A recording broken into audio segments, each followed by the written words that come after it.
Exercise 4.3 first question क्या कह रहा है, find the roots of the following quadratic equations if they exist by the method of completing the square. मतलब हमें roots निकालने हैं फॉलोइंग क्वाड्रेटिक इक्वेशंस के, किस मेथड से, कंप्लीटिंग द स्क्वायर मेथड से, मतलब पूर्ण वर्ग बनाने की विधि से। देखिए, यदि निम्नलिखित द्विघात समीकरणों के मूलों का अस्तित्व हो, अगर वो एग्जिस्ट करते हैं, उनका अस्तित्व है, तो उन्हें पूर्ण वर्ग बनाने की विधि द्वारा ज्ञात कीजिए। अब देखो, पहली बात हमें पता कैसे चले कि वो अस्तित्व है या नहीं उनका। तो देखो, रूट्स एग्जिस्ट करते हैं या नहीं करते, ये ऐसे पता चलेगा जब हम इसको पूर्ण वर्ग बनाएंगे, जब इसको होल स्क्वायर बनाएंगे ना। तो एक बात बताओ, अगर किसी का स्क्वायर हो रहा है तो क्या वो माइनस की संख्या हो सकती है? नहीं ना। मान लो अगर मैंने ऐसे लिख दिया x-2 का होल स्क्वायर, तो क्या ये कभी भी माइनस का 4 या कुछ भी आ सकता है? कहने का मतलब ये है कि जब स्क्वायर होगा तो माइनस नहीं आ सकता। तो अगर कहीं पर हम होल स्क्वायर बनाते हैं और बराबर के इधर हमारा माइनस की संख्या आती है, तो इसका मतलब इसके रूट्स नहीं है, वरना रूट्स होंगे। ये नॉर्मल तरीका है। वैसे क्वाड्रेटिक फार्मूले वाला तरीका है, ABC छांटकर उससे भी पता चलता है कि रूट्स है या नहीं। लेकिन अगर आप पूर्ण वर्ग बना रहे हैं तो याद रहे, जहां भी होल स्क्वायर बन गया उसके बाद सामने वाला जो नंबर है ना, वो कभी भी नेगेटिव नहीं हो सकता। क्यों? क्योंकि roots of a real number can never be, square of a real number can never be negative. जो स्क्वायर होते हैं ना, वो कभी भी नेगेटिव नहीं हो सकते आपके। तो वही आप करेंगे, इसको देखिए, ये वाला क्वेश्चन है आपका 2x² - 7x + 3 = 0। हमें इसको कंप्लीटिंग दी स्क्वायर मेथड से पूर्ण वर्ग बनाने की विधि से हल करना है। अब एक बात समझना, पूर्ण वर्ग बनाने का मतलब ये है ना कि ये वाला फार्मूला लग जाए कैसे भी करके। देखो, a² + 2ab + b² ऐसा बन जाए, हम इसको लिख दें a + b का होल स्क्वायर। मतलब हमें ऐसा लिख के और इस रूप में जाना है, यही तो पूर्ण वर्ग होता है, होल स्क्वायर यही तो होता है।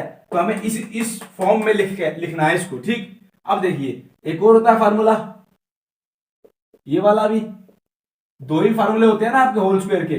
तो आप या तो ये या ये, इधर दिस और दिस, इन दोनों में से कोई सा एक फार्मूला बनाएंगे इस दिए हुए नंबर से, ठीक। उसके बाद यहां से हम वैल्यू निकाल देंगे x की वैल्यू का मतलब ही रूट्स होता है ना। अब देखिए कैसे होगा, तो पहले देखो क्या नॉर्मल ऐसे फार्मूला बन रहा है। देखो, ये फार्मूला नॉर्मल भी तो बन सकता है, अगर दो संख्याएं लिखी हो जिनका वर्ग हो और बीच वाली संख्या 2 की गुणा करके आए उन दोनों नंबर से, तो ये डायरेक्ट बन जाता है ये वाला फॉर्मूला। लेकिन क्या है ऐसा, देखो, 2 किसी का वर्ग होता नहीं है, x² होता है। तो इसको अगर मान लो √2x का स्क्वायर लिख भी दे, तो ये भी किसी का वर्ग नहीं होता, और ये भी उनकी गुणा करके फिर आएगा नहीं। कहने का मतलब ये वाला फॉर्मूला डायरेक्ट नहीं बन पाएगा। तो हम क्या करेंगे ऐसे केस में, तो सबसे पहला काम जो हम करते हैं ना, देखो, इस x का स्क्वायर होता है, ये x का स्क्वायर है, इसके साथ 2 ज्यादा दिया हुआ है ना, फालतू का दिया हुआ है। एक बात समझो, अगर ये 2 हट जाए तो ये x का स्क्वायर लिख सकता हूं इसको, ये एक नंबर का पूरे का स्क्वायर हो जाएगा। तो आप क्या करेंगे, सिंपल सी बात समझिए, x के साथ जो भी दिया होगा ना, x² के साथ, उससे आप एलिमिनेट कर देंगे, हटा देंगे। कैसे हटाएंगे, तो जो दिया है उसी से डिवाइड कर देंगे दोनों साइड्स को। तो लिख देंगे डिवाइडिंग बोथ साइड्स बाय 2,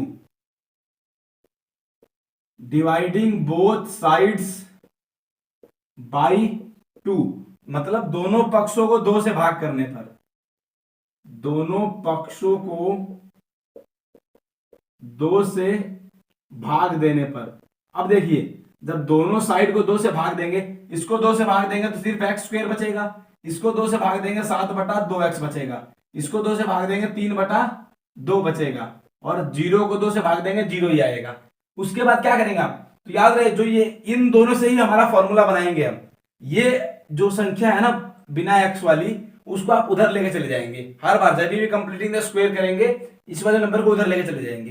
तो इधर जो बचा, क्या बचा, x² - 7/2x, उधर चला गया माइनस का 3/2 हो गया, ये हो गया। उसके बाद एक बात समझो, ये तो एक संख्या का वर्ग है ना, जैसे इस फार्मूला में a² होता है, तो मान लो यहाँ पे x का स्क्वायर है, ये तो x का स्क्वायर है, और जो बीच वाली संख्या आती है वो क्या आती है, 2 की गुणा करके आती है, पहले वाले और दूसरे वाले से। तो इसका मतलब 2 की मैं क्या कर दूंगा, यहाँ गुणा भी कर दूंगा और भाग भी कर दूंगा। ये हमारा सेकंड स्टेप है जो आपको याद रखना है, कि इस वाले नंबर में जो x वाला नंबर है उसमें 2 की गुणा भी करेंगे, 2 की भाग भी करेंगे। उससे क्या होगा, एक बात समझना, ये 2 हो गया, ये आपका x मतलब a हो गया, समझ लो। अब जो बच गया वो कौन सी संख्या बचेगी, ऑटोमेटिक वो b ही तो बचेगी ना। अगर बीच में 2a भी होता है फॉर्मूले में, तो 2 तो ये रहा, a मतलब x है, तो a ये रहा, तो क्या बच गया, ये जो बच गया ये बी हो गया आपका। तो इसको आप ढंग से लिखेंगे, एक्स स्क्वायर माइनस 2 गुना ए का मतलब एक्स गुना बी का मतलब 7/4 है ना। यहाँ पे देखो 2 और एक्स को छोड़ के क्या बच गया, 7/4 बच गया। तो ये जो आपको पता चल गया कि ये वाली संख्या क्या है, बी है। तो बाद में वर्ग किसका होता है, इसी का तो होता है। तो आप क्या कर देंगे, दोनों तरफ 7/4 का स्क्वायर जोड़ देंगे।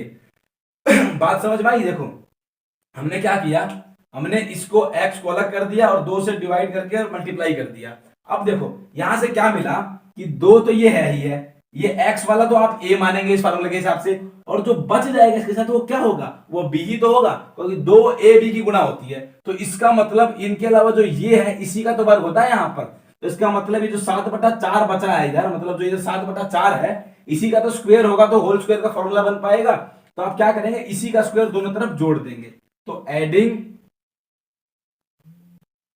7/4 का स्क्वायर बोथ साइड्स, मतलब 7/4 का वर्ग दोनों पक्षों में जोड़ने पर, ऐसे लिख देंगे हिंदी में, 7/4 का वर्ग दोनों पक्षों में जोड़ने पर। अब देखो दोनों में जोड़ते हैं, इसको मिटा देता हूं। देखिए जरा इधर क्या है, इधर तो आपका एक्स स्क्वायर है ही, माइनस में 2 गुना एक्स गुना 7/4 है। अब हम 7/4 का स्क्वायर इधर जोड़ देंगे और इधर -3/2 था, इधर भी 7/4 का स्क्वायर जोड़ देंगे। देखो सिंपल सा रूल है मैथ्स का कि अगर कोई चीज जुड़ती है किसी इक्वेशन में, या घटा होती है, गुणा होती है, भाग होती है, दोनों साइड्स होती है। और अगर किसी नंबर में हम कुछ जोड़ते हैं तो वही घटाना भी पड़ता है, अगर किसी से गुणा करते हैं तो उसी से भाग भी करनी पड़ती है, वरना वो नंबर चेंज हो जाता है ना फिर। तो जैसे 2 से मल्टीप्लाई किया, 2 से डिवाइड भी किया, ऐसे ही जब हमने जोड़ा दोनों तरफ जोड़ा। अब देखो ये किसका फॉर्मूला बना, ए स्क्वायर 2ab और यहाँ पे b का स्क्वायर, तो ये a माइनस बी का होल स्क्वायर बन गया। तो x माइनस 7/4 का स्क्वायर बन गया बराबर, यहां क्या हुआ, ये -3/2 जमा में 49/16। कोई डाउट, स्क्वायर कर दिया सिर्फ। अब देखो एक बात, ये है आपका x माइनस 7/4 का स्क्वायर, इसको पहले सोल्व करो। तो क्या होगा सोल्व करके, 2 और 16 का एलसीएम 2, 2/16 24, ये 49। तो x माइनस 7/4 का स्क्वायर आ गया 25/16। अब मैं यही कह रहा था कि अगर इसका स्क्वायर यहां पर माइनस की कोई संख्या आ जाए ना, तो इसका मतलब ये समझ जाना कि इसके रूट्स डज नॉट एग्जिस्ट, मतलब इसके जो रूट्स है डू नॉट एग्जिस्ट, इसके जो मूल है वो अस्तित्व में नहीं है। क्यों, क्योंकि स्क्वायर माइनस कैसे हो सकता है किसी का, लेकिन यहां पर तो प्लस है, इसका मतलब इसके मूल है। मूल कैसे निकलेगा, तो जब ये आपका सोल्व होके आ जाएगा ना, तो हमें इसका वर्ग हटाना पड़ेगा, तो दोनों तरफ आपको वर्गमूल लेना पड़ेगा। Taking square roots both sides, taking square roots both sides, मतलब हिंदी में क्या लिखेंगे, दोनों पक्षों का वर्गमूल करने पर, दोनों पक्षों का वर्गमूल करने पर। तो दोनों पक्षों का जब वर्गमूल करोगे आप तो क्या होगा, तो एक बात समझो, वर्गमूल जब करते हैं तो वर्ग आपका कट जाता है, तो इधर जब वर्गमूल करेंगे तो ये कट जाएगा वर्ग, तो क्या बचेगा x माइनस 7/4। इधर 25/16 करेंगे तो 25 का होता है 5, 16 का 4, और प्लस माइनस जरूर लिखेंगे। क्यों, क्योंकि देखो प्लस 5/4 का भी 25/16 ही आएगा और माइनस 5/4 का भी 25/16 ही आएगा, तो कभी भी स्क्वायर रूट करेंगे तो प्लस माइनस जरूर लिखेंगे। अब हमें क्या निकालनी है, ऐसे x की 2 वैल्यू निकालनी है। 2 वैल्यू कैसे आएंगी, देखो एक बार ये प्लस का 5/4 मानेंगे, एक बार माइनस का 5/4 मानेंगे। तो देखो कैसे होगा, x बराबर, ये मान लो प्लस का 5/4 है, तो ये माइनस वाला इधर आके प्लस में हो जाएगा 7/4, और एक बार समझो ये क्या है, माइनस का 5/4 है, तो ये वाला तो इधर आके प्लस ही होगा। समझ में आ रही है बात, ये जो 7/4 है ये तो इधर आके प्लस ही होने वाला है। एक बार प्लस का 5/4 लेंगे, एक बार माइनस का 5/4 लेंगे, और 7/4 तो इधर आके जुड़ेगा। देखो 5 7 12/4 मतलब कि 3 आ गया, ऐसे ही ये बच गया 2/4 मतलब 1/2 आ गया। तो x के 2 मान आए 3 और 1/2, तो आप लिख देंगे मूल बराबर रूट्स बराबर 3 and 1/2। सेकंड पार्ट इसका देखो, एक और पार्ट करता हूं और क्लियर होगा आपको क्या है कंप्लीटिंग दी स्क्वायर मेथड। देखो बड़ा क्या है इसमें, ये दिया हुआ है हमको, क्या ये किसी का स्क्वायर होता है डायरेक्ट, मतलब डायरेक्ट फॉर्मूला बनता है, तो ये √2 का हो जाता है, ये 2 का हो जाता है, लेकिन 2 और √2 की गुणा करें तो 1 नहीं आएगा, तो इसका मतलब ये फॉर्मूला डायरेक्ट नहीं बन पाएगा। तो डायरेक्ट नहीं बनेगा तो क्या करेंगे आप, वही सबसे पहले इसके साथ वाला 2 हटा देंगे, जो x स्क्वायर के साथ है उसको हटा दो, तो इसका मतलब क्या करेंगे, dividing both sides by 2, dividing both sides by 2। Hindi वाले लिख लेंगे कि दोनों पक्षों को 2 से भाग देने पर। अब देखिए जब डिवाइडिंग बोथ साइड्स बाई 2 हो गया तो क्या बचेगा इधर, एक्स स्क्वायर प्लस 1/2x। ये बात समझना जरा, ये 1/2x ही तो बचेगा। x/2 का मतलब क्या होता है, 1/2x माइनस 2 बचेगा। कैसे बचेगा, 4/2, तो 2 दूनी 4, 2 बचेगा। ऐसे यहां 0 बचेगा। अब हमारा अगला काम क्या होता है, इसको इधर लेके चले जाओ, इसका कोई यूज नहीं है, तो ये बचेगा इधर एक्स स्क्वायर प्लस में 1/2x बराबर 2। उसके बाद क्या बताया था मैंने कि ये मिडिल टर्म में आप 2 से गुणा करेंगे, 2 से भाग करेंगे 2ab बनाने के लिए। तो एक्स स्क्वायर प्लस 2 गुणा 1/2x हो गया। 1/2x था, 2 से गुणा कर दी, 2 से भाग कर दिया, बराबर में 2 तो है ही इधर। अब एक बात समझना, ये कैसे होगा, तो अब देखो ये इसका मतलब क्या है कि 2 गुणा x हो गया, गुणा में 1/4 हो गया। सिंपल वही कर रहे हैं कि पहले 2 से गुणा, 2 से भाग। अब आप 2ab लिखेंगे, तो 2 गुणा a का मतलब x है और b का मतलब अब जो यहाँ पे बच गया, क्या बचा, तो 2x को छोड़ के 1/4 बच गया ना, एक और ऊपर नीचे वाले 2 गुणा 2 4, तो 1/4 बच गया बराबर 2। तो आपको समझ में आ गया क्या कि ये जो 1/4 है इसी का स्क्वायर करना पड़ेगा, जब a प्लस बी का होल स्क्वायर बन पाएगा, तभी तो 2ab, तो इसी को तो b मानना पड़ेगा आपको। तो इसका मतलब दोनों तरफ क्या जोड़ना पड़ेगा, 1/4 का स्क्वायर। तो आप सीधा लिख देंगे कि एडिंग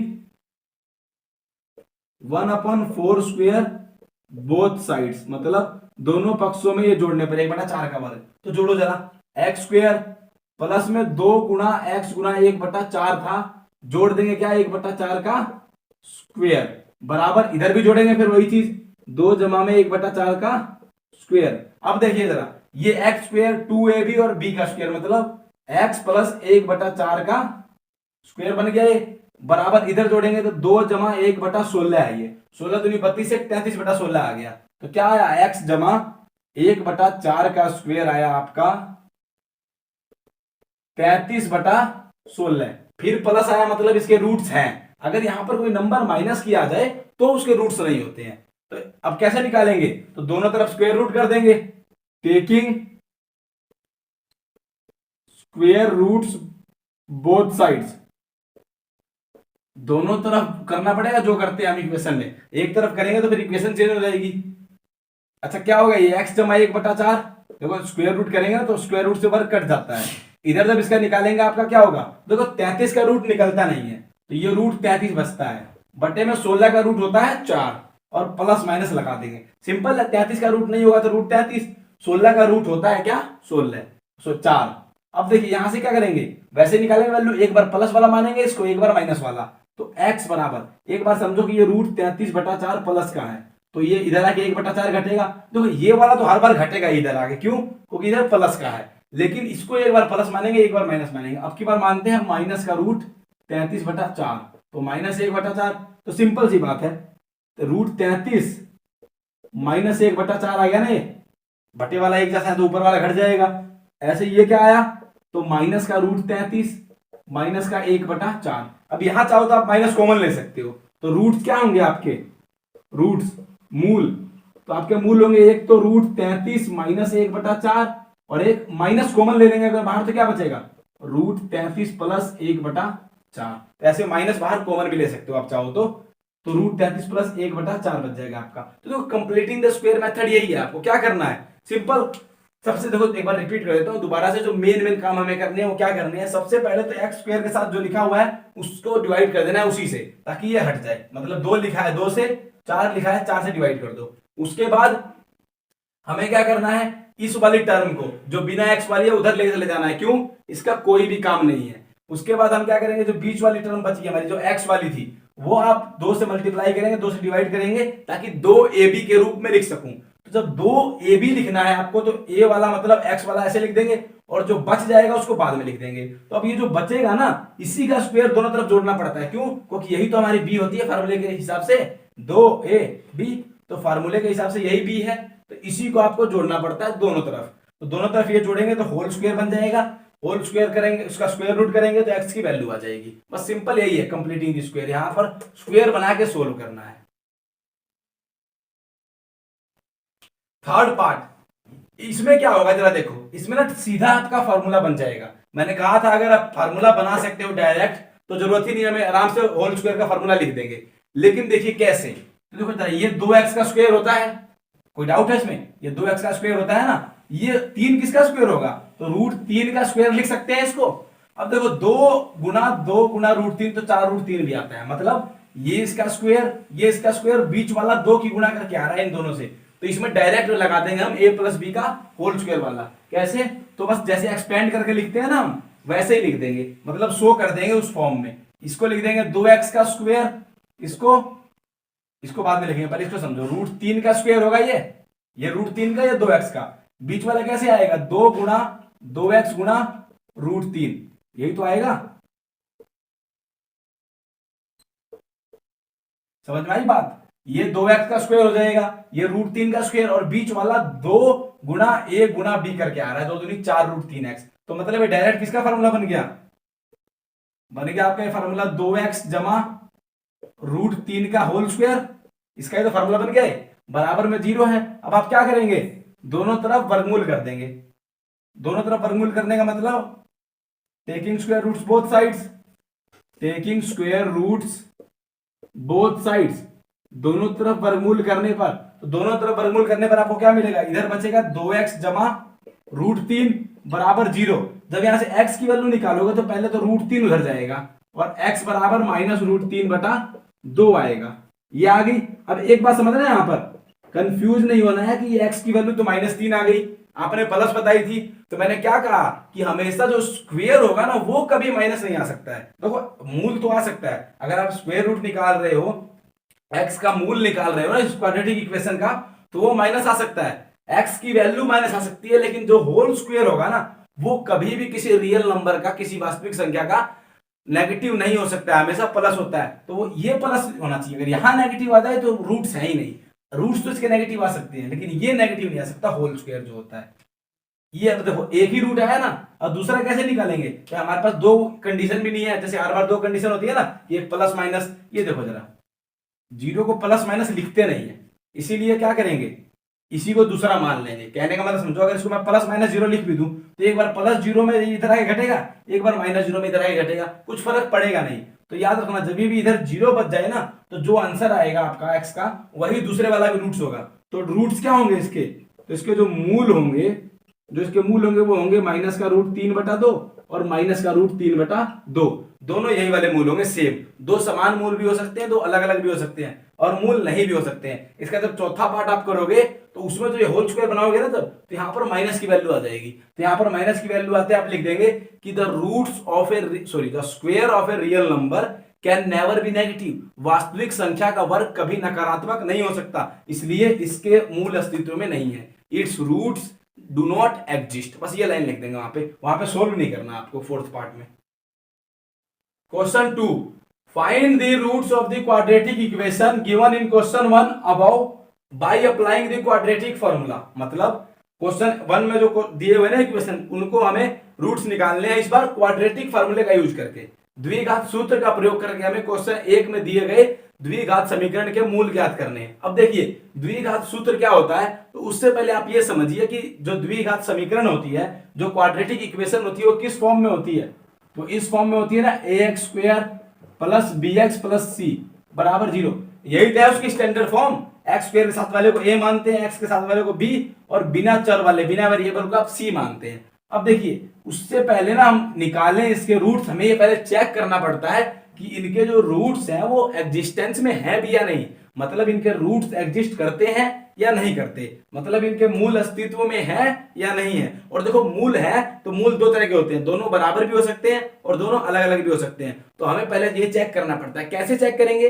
तो हमें पहले यहां से d की वैल्यू निकालनी पड़ती है। देखो a b c की वैल्यू आप छाट लोगे, सिंपल है। जैसे मान लो इसमें कहें तो a ये है, b ये है, c ये है, सिंपल है। x² के साथ वाला a, x के साथ वाला b, और c होता है बिना x वाला। अब हमें कैसे निकालना है d? तो d का मतलब है डिस्क्रिमिनेंट। कैसे निकलेगा? तो b² - 4ac करेंगे आप, b² - 4ac ऐसे निकालेंगे। b² - 4ac समझ रहे हो? b की जगह b का मान, 4 ऐसे कैसे, a की जगह a का मान, c की जगह c का मान निकाल देंगे। अब देखो अगर आपका ये वाली वैल्यू, अगर ये जो b² - 4ac वाली वैल्यू है, अगर ये मान लो आती है 0 से बड़ी, मतलब 1 2 3 4 5 कुछ भी आती है प्लस वाली, तो इसका मतलब क्या है कि रूट्स तो इसके एग्जिस्ट करते हैं, लेकिन दो डिफरेंट रूट्स होंगे, टू डिफरेंट रूट्स होंगे, याद रखना, दो भिन्न मूल होंगे, भिन्न मतलब अलग मूल होंगे, दो भिन्न मूल हैं। कब? जब B square minus four A सी आपकी 0 से बड़ी आ जाए। अगर B square minus four A C 0 के ही बराबर आ जाए पूरी, देखो तीन कैसे बन सकते हैं, 0 हो सकती है, 0 से बड़ी हो सकती है, 0 से छोटी हो सकती है। तो अगर B square minus four A C 0 से बड़ी है तो दो डिफरेंट रूट्स हैं, दो अलग अलग मूल आएंगे, उसके मूल तो है क्योंकि अलग अलग आएंगे। अब उसके बाद कह रहा है अगर ये 0 के बराबर है तो क्या होगा, तो दो बराबर मूल आएंगे, टू इक्वल रूट्स, कहने का मतलब दो बराबर या समान मूल होंगे। तो मूल तो होंगे लेकिन दोनों बराबर होंगे। लेकिन अगर B square minus four A C 0 से छोटा आ जाए, कोई नेगेटिव संख्या आ जाए, कोई नकारात्मक संख्या आ जाए, तो क्या होगा, तो इस केस में roots do not exist, roots do not exist, मतलब मूल अस्तित्व में नहीं है। इस केस में मूल अस्तित्व में नहीं है, याद रखना। तो तीन केस होंगे, अगर आपका B square minus four A C 0 से छोटा आ गया तो आप लिख देंगे मूल अस्तित्व में नहीं है, रूट्स डू नॉट एग्जिस्ट, और सोल्व नहीं कर सकते फिर उसको हम आगे वही छोड़ देंगे। लेकिन अगर 0 के बराबर आए या 0 से बड़ा आए तो आपको रूट्स निकालने पड़ेंगे। बस हमें पता होगा कि अगर 0 के बराबर आया है ना तो दोनों रूट जो आने वाले हैं वो इक्वल आने वाले हैं, और अगर 0 से बड़ा आएगा तो दोनों रूट आने वाले हैं वो अलग अलग आने वाले हैं, लेकिन रूट्स हैं उन दोनों के। लेकिन यदि 0 से छोटा हो जाए तब रूट्स नहीं है। तो पहले हमें यही देखना पड़ता है कि रूट्स है या नहीं, फिर आपके पास रूट्स निकालते हैं। अब रूट्स निकालने के लिए तो फार्मूला क्या होता है, तो क्वाड्रेटिक जो फार्मूला है ना वो क्या है, ये है क्वाड्रेटिक फार्मूला आपका। क्वाड्रेटिक फार्मूला मतलब द्विघात सूत्र, जो आपका द्विघात सूत्र है वो ये है कि x बराबर, x मतलब मूल का मतलब x ही तो होता है, x की वैल्यू माइनस का भी plus minus root B square minus four A C upon 2a। देखो ये है क्वाड्रेटिक फार्मूला आपका, minus B plus minus root B square minus four A C plus upon में 2a। देखो ए बी सी सबकी value हमें पता होगी, तो हम इसमें केवल वैल्यू पुट करके x की वैल्यू निकाल देते हैं। अभी सोल्व करेंगे इसको इसी फार्मूले से। तो देखो जरा करते हैं सोल्व। तो क्या दिया है हमें, तो देखो जो भी दिया हो पहले हमें एबीसी छांटना पड़ता है। एबीसी कैसे छाटेंगे, तो आप लिखेंगे ऑन कंपेयरिंग विद, कंपेयर करेंगे किससे करेंगे, तो on comparing with A X square plus B X plus C बराबर 0, इससे कंपेयर करेंगे आप। इससे कम हिंदी वाले क्या लिखेंगे, A X square plus B X plus C से तुलना करने पर, इससे तुलना करके आप ए बी सी की वैल्यू निकालोगे। तुलना करने पर ए की वैल्यू क्या होगी, तो ए की वैल्यू इसके साथ वाली 2, बी की वैल्यू इसके साथ वाली -7 और सी आपका बिना एक्स वाला मतलब 3। ए बी सी की वैल्यू निकाल दी। अब हमारी बारी है, सबसे पहले क्या निकालते हैं, डी। डी मतलब डिस्क्रिमिनेंट, तो डी कैसे निकलता है, B square minus four A सी करके। देखिए बी स्क्वायर मतलब -7 का स्क्वायर, सिंपल है भाई, बी की वैल्यू -4 गुणा ए का मतलब 2, सी का मतलब 3, ये हो गया आपका 49 प्लस का, माइनस में 4 दूनी 8 दिया 24, तो 25 आया ना। तो आपको दिख रहा है कि जो 25 आया इसका मतलब B square minus four A C 0 से बड़ा है, B square minus four A C is greater than 0, या फिर ऐसे भी लिख सकते हो आप डी इज ग्रेटर देन 0। तो इसका मतलब अगर ये 0 से बड़ा है इसका मतलब क्या है कि two different roots exist, two different roots exist, मतलब दो भिन्न मूल हैं। इसके दो भिन्न मूल हैं। अब निकालेंगे, जब पता चल गया इसके मूल होंगे तो निकालेंगे। तो मूल क्यों है, क्योंकि ये 0 से बड़ा है या 0 के बराबर हो तभी मूल होगा, 0 से छोटा नहीं होना चाहिए, B square minus four A सी। अब हम लिखेंगे by quadratic formula, by quadratic formula मतलब द्विघात सूत्र से, द्विघात सूत्र से x की वैल्यू क्या होती है, तो x बराबर होता है आपके माइनस का b plus minus root B square minus four A C upon 2a। अब एक बात देखिए, माइनस का b मतलब माइनस में -7, देखो माइनस ये वाला है और b की वैल्यू -7 है, प्लस माइनस ऐसे कैसे, root B square minus four A C, B square minus four A C की वैल्यू क्या आई थी 25, तो यहाँ पर भर देंगे 25 अपॉन 2 गुना ए की वैल्यू क्या है 2, तो 2 भर दी। अब सोल्व करते हैं, देखो ये हो जाएगा 7 प्लस का, ये प्लस माइनस रूट 25 होता है 5 अपॉन में 4। अब एक बात देखिए, ये x की वैल्यू है ना, पता नहीं x की वैल्यू चल रही है।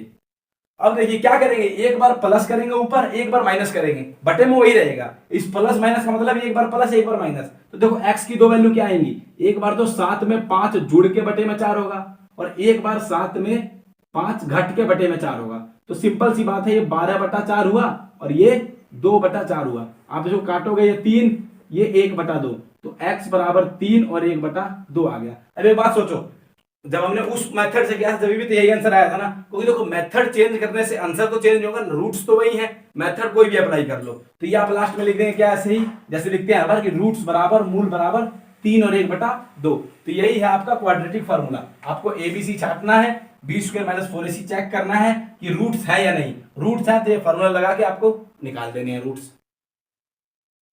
फोर्थ पार्ट करते हैं, उसका सेकंड और थर्ड पार्ट जो है बिल्कुल ऐसे ही करेंगे। आप एबीसी छाट देंगे और b² - 4ac निकाल के, और उसके बाद आप निकाल देंगे अगर रूट्स निकलते होंगे, और निकलेंगे। देखो 3 के रूट्स हमने निकाले ना फर्स्ट क्वेश्चन में, तो सेकंड में भी तीनों के तो निकलेंगे ही। देखो फोर्थ वाला करता हूं, उसमें ना रूट्स एग्जिस्ट नहीं है, तो b² - 4ac की वैल्यू क्या आती है वो देखते हैं जरा। तो पहले आप निकालोगे वैसे कि ऑन कंपेयरिंग विद किससे कंपेयर करेंगे, ax² + bx + c बराबर 0 से। तो a की वैल्यू क्या आएगी 2, b की वैल्यू 1 और c की वैल्यू 4। तो d की वैल्यू क्या आएगी b² - 4ac। तो b² मतलब 1 का स्क्वायर है ना, और -4 गुना a मतलब 2, c मतलब 4। देखो 1 में से घटेगा 4 दूनी 8 चौक 32, तो क्या आएगा माइनस का 31 आ गया ना। देखो भाई 4 गुना 2 गुना 4 हो गए, 4 चौक 16 दूनी 32, तो माइनस का 31 आया। तो आपको दिख रहा है कि b² - 4ac क्या है, तो 0 से छोटा है, -31 है, तो क्या इसके रूट्स होंगे, तो इसके रूट्स नहीं होंगे। तो आप लिख देंगे सिर्फ कि रूट्स डू नॉट एग्जिस्ट, मूल अस्तित्व में नहीं है। अब एक बात देखो, अगर इसके मूल अस्तित्व में नहीं है तो क्या निकालेंगे हम, जब मूल है ही नहीं तो निकालेंगे कैसे। तो मूल अस्तित्व में नहीं है, तो बस इतना लिख के क्वेश्चन यहाँ पे होगा खत्म। अगर इसके मूल होंगे तो हम निकालेंगे, और नहीं होंगे तो नहीं निकालेंगे। अब एक बात समझो जरा, क्या कि अगर जैसे कि बाकी दोनों पार्ट है, उसमें अगर मूल मान लो ये बराबर 0 आ जाए तो भी रूट्स तो निकालेंगे ना। क्यों, क्योंकि दो बराबर रूट्स हैं, लेकिन रूट्स हैं, तो याद रहे जब बराबर 0 आएगा तभी भी निकालेंगे, सिर्फ जब 0 छोटा आएगा तब नहीं निकालेंगे। बाकी दोनों पार्ट आप अपने आप करके देखना। बाकी आने वाले क्वेश्चन है उनको भी मैं इसी फार्मूले से करूंगा, तो आपको और बेटर समझ आएगा ये फार्मूला क्या है, कैसे निकलता है।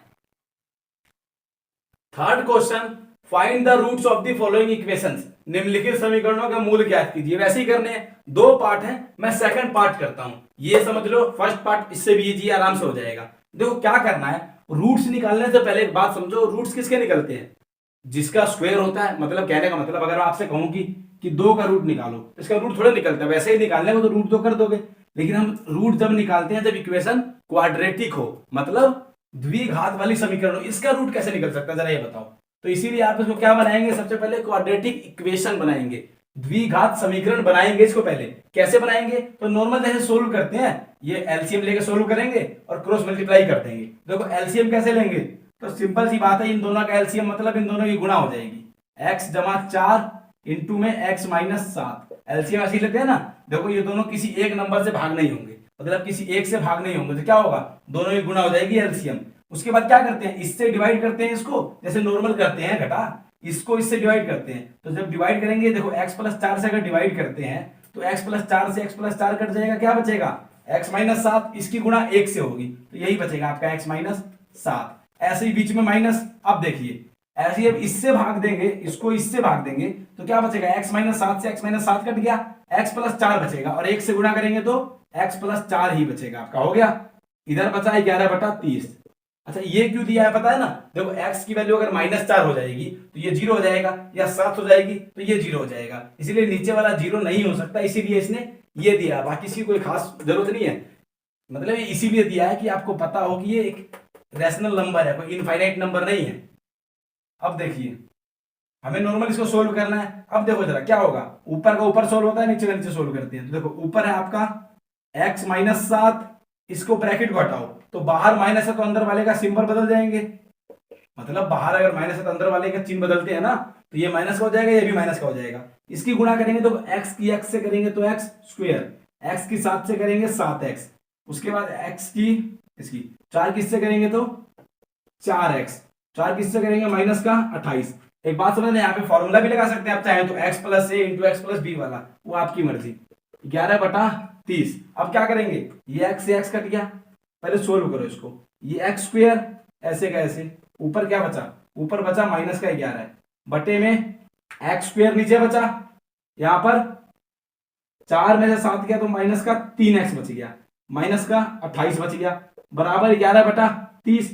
अब इसको सोल्व नहीं कर सकते तो क्रॉस मल्टीप्लाई करेंगे, तो जरा देखो क्रॉस मल्टीप्लाई कैसे होगी, तो इसकी इससे मल्टीप्लाई, इसकी इससे मल्टीप्लाई, तो 11 की इससे करेंगे तो 11x स्क्वायर, 11 की -3 से करेंगे माइनस का 33x, 11 की -28 से करेंगे तो 11 8 88, 8 11 दूनी 22 8 30, 308 आ गया। उसके बाद जब 30 की 11 से करेंगे तो माइनस का 330 हो गया, इसको इधर ले आएंगे, कोई क्वाड्रेटिक इक्वेशन क्या होती है, उधर जीरो होता है उसमें, तो आप 11x square minus 33x minus का 308 प्लस का 330 बराबर जीरो। देखो 11x square minus 33x minus 308 plus 330 तो प्लस का 22 बराबर जीरो। देखो तीनों 11 से भाग होती हैं, तो मैं डिवाइडिंग बोथ साइड्स बाई 11, दोनों पक्षों को 11 से भाग करने पर लिख देंगे, ये आएगा एक्स स्क्वायर, ये 3x और ये 2 बराबर जीरो। जो अभी तक कुछ ऐसा किया जो आपने कभी ना पढ़ा हो, नॉर्मल हमने क्या किया, एलसीएम लेके जोड़ा, एक्स की एक्स में गुणा करी, जो कटता है काट दिया, क्रॉस मल्टीप्लाई करी और यहां तक पहुंच गए। क्योंकि तो अगर ये मेरे पास होगा तो अब इसकी तो मैं निकाल सकता हूं ना किसी भी मेथड से रूट्स, चाहे क्वाड्रेटिक फॉर्मूला लगाऊं, चाहे कंप्लीटिंग द स्क्वायर करूं या फैक्टराइजेशन करूं, तो इसका रूट्स निकाल सकता था। इसके रूट्स कैसे निकलते, इसीलिए हमने इसकी मल्टीप्लाई करके जोड़ घटा करके आप यहां तक पहुंच गए। अब इसका रूट्स निकालने बहुत ईजी है। देखो एक बात याद रखना, हमेशा जब भी रूट्स निकालने होंगे ना तो आप प्रेफर करना कि हमेशा हमें फैक्टराइजेशन मेथड यूज करना पड़े, गुणनखंड विधि यूज करनी पड़े। क्यों, क्योंकि उससे जल्दी निकल जाएगा, टाइम कम लगता है, वरना और सभी मेथड्स में थोड़ा टाइम लग जाता है। तो सिंपल अगर इसके फैक्टर हो सकते हैं तो करें। तो एक बात समझो जरा, -3 है, जोड़ने पर -3 आए, गुणा करने पर 2 आए, सिंपल है -1 और -2, -1 और -2 गुणा करने पर प्लस का 2 आएगा, जोड़ने पर -3 आएगा, तो टूट गया ये एक्स स्क्वायर माइनस का x और माइनस के 2x प्लस 2 बराबर जीरो। फैक्टराइज किया है, x कॉमन ले लेंगे इसमें, तो अंदर बचेगा x -1, इधर आप क्या कॉमन लेंगे, तो एक बात है ना, माइनस का कॉमन लेंगे, कारण क्या है, देखो x वाला प्लस का चाहिए मुझे और ये अभी माइनस का है, तो -2 कॉमन ले लेंगे, तो क्या बचेगा x -1 बराबर जीरो। तो ये x -1 और ये x -2 बराबर जीरो, तो x -1 बराबर जीरो कर देंगे एक बार, और एक बार x -2 बराबर जीरो कर देंगे, x की वैल्यू 1, x की वैल्यू 2, तो रूट्स क्या आ गई आपकी, मूल, तो मूल आ गए आपके 1 और 2। इसका जो फर्स्ट पार्ट है वो भी ऐसे ही है, पहले उसका आप एलसीएम लेके सोल्व करेंगे, क्वाड्रेटिक इक्वेशन बन जाएगी जब, तो उसके बाद रूट्स जैसे निकालते हैं वैसे निकाल देंगे कोई भी मेथड से। आप इसको क्वाड्रेटिक फॉर्मूले से भी कर सकते हैं।